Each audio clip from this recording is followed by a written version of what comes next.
Man, बड़ी खुशी हुई कि मिनिस्टर्स बड़ा काम कर रहे हैं। अभी सर एक मीटिंग हुई काबीना की, अखबारों में पता चला सर कि वो 5 घंटे जारी रही।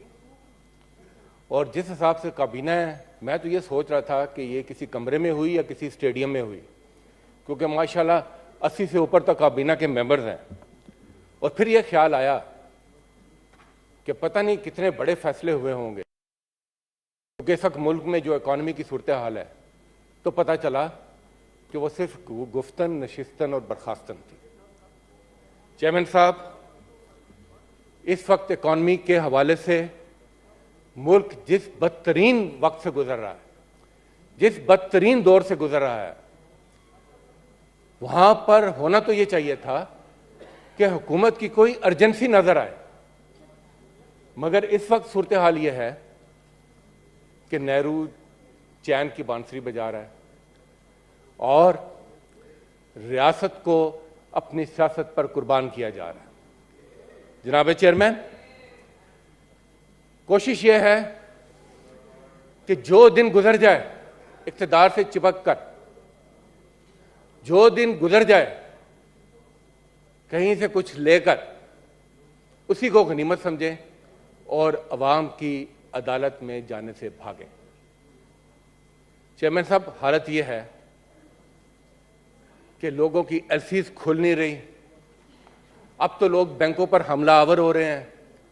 आपने इमेजेस देखे होंगे कि सनतकार और कारोबारी लोग वो अपने कारोबार, अपनी सनत की चाबियां स्टेट बैंक गवर्नर के हवाले कर रहे हैं कि आप चला लें। जरूरी अद्वियात, दालें, सोयाबीन, आप किस चीज का नाम लें। अभी गंदम की कटाई की बारी है, बारदाने का बहरान की खबर आ रही है। पेट्रोल, कोई कहता हफ्ते का जहीरा है, कोई कहता 10 दिन का, उसके बाद क्या होगा किसी को कुछ मालूम नहीं।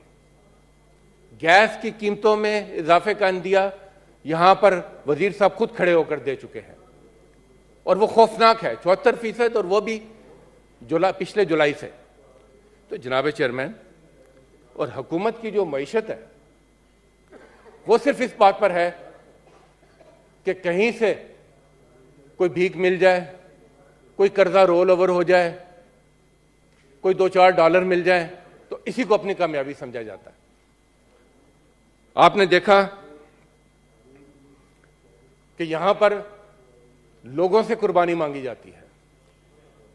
अवाम तो कुर्बानी दे रहे हैं और देते आ रहे हैं, मगर सामने भी तो कुर्बानी देने वाला खड़ा हो। अवाम कुर्बानी देते हैं और सामने उनको कसाई नजर आते हैं। इस तरह तो नहीं काम चलता। अभी आपने एक इंटरव्यू देखा होगा प्राइम मिनिस्टर शहबाज शरीफ साहब का अल अरेबिया को। जनाब चेयरमैन, उससे पता ही चलता है कि जो भीख है, भीख गुर्बत से नहीं आती, भीख रवैये से आती है। और जब ये आपका रवैया बन जाता है तो फिर आप हर चीज की भीख मांगते हैं, फिर आप अमन की भी भीख मांगते हैं। यह मुल्क जिसमें हर किस्म का पोटेंशियल है, यह मुल्क जिसमें गयूर अवाम है, यह मुल्क जो अभी तक तमाम नामसाइद हालात के बावजूद अपने पांव पर खड़ा था, इसको इन्होंने घुटनों के बल बैठा दिया है। उस इंटरव्यू में क्या कहा गया जनाब चेयरमैन, मैं पढ़ के सुना देता हूं ताकि कोई कमी बेशी ना हो। जी सर। उसमें सर ये कहा गया कि Pakistan had learned it's lessons, Pakistan had learned it's lessons. किससे? इंडिया से। आज पूरे भारतीय मीडिया में जो हो रहा है मैं वो यहां बयान नहीं करना चाहता। यह कहा गया कि हमने 3 जंगें लड़ी, अफसोस है क्योंकि हम मजीद तबाही बर्बादी का शिकार हो गए। जनाब चेयरमैन, 3 जंगें हमने जिससे लड़ी वो तो तबाही बर्बादी का शिकार नहीं हुआ, वो तो तरक्की के मनाजिल तय कर रहा है। तो फर्क क्या है? फर्क यह है कि कौमें गैरत की जंग में, हमीयत की जंग से तबाह नहीं होती। कौमें हुक्मरानों के रवैयों और उनके अमाल की वजह से तबाह होती हैं। कौमें करप्शन से तबाह होती हैं। कौमें इदारों को खोखला करने से तबाह होती हैं। और आज अफसोस, कल हम गिड़गिड़ाकर अमन की भीख मांग रहे हैं और यह भी भूल गए कि उन जंगों में हमारे शहीदों ने अपना खून दिया, उनके खून से यह जमीन सिंची गई। और सिर्फ वो नहीं, उनकी फैमिलीज ने, बच्चे यतीम हुए, बेवाएं। तो हमारा तो कर्ज है उनका हमारे ऊपर। और हम एक मदरत ख्वाना रवैया, पुरअमन बकाए बाहमी पोजीशन ऑफ स्ट्रेंथ से होता है।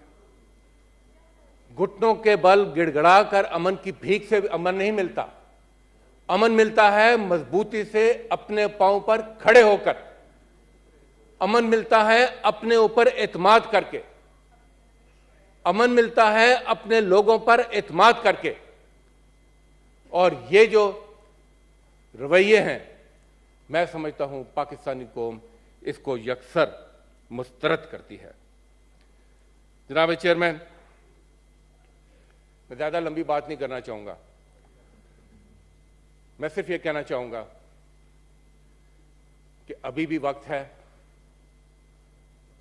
अभी भी वक्त है कि सही रास्ता अपनाएं, फैसले लें, इलेक्शन में आए, अवाम का सामना करें, अवाम को मौका दें, अवाम को मौका दें कि वो एक मुस्तहकम हुकूमत जिसके पास अवामी मैंडेट हो उसको इलेक्ट कर सके। ये ना करें जो आप कराची में कर रहे हैं। असल में इनका जो अंदाज़े हुकूमत है उसमें गवर्नेंस, परफॉर्मेंस, उसका कोई ताल्लुक नहीं है इलेक्शन के साथ। ये जो इलेक्शन लड़ते हैं ये अपने 35, 40, 50 साल जो सिस्टम पर इनकी गिरफ्त है कि अपना बंदा लगाओ, अपने बंदे लगाओ और सिस्टम से फायदा लो और सिस्टम को फायदा दो। अगर कोई जज आपके केस माफ कर दे, 6 बिलियन आपको रिलीफ मिल जाए उसमें, तो उसको अगले दिन रिटायरमेंट पर एक बड़ा ओहदा दे दो। इलेक्शन कमीशन कहीं पर कुछ, कहीं पर कुछ, 48 घंटे रिजल्ट कोई नहीं। जनाब चेयरमैन, वक्त है कि एक साफ शफाफ इलेक्शन, अवामी तायद के साथ हुकूमत और मुल्क की मईशत के लिए मुश्किल फैसले। बहुत बहुत शुक्रिया। Honourable senator वक्कार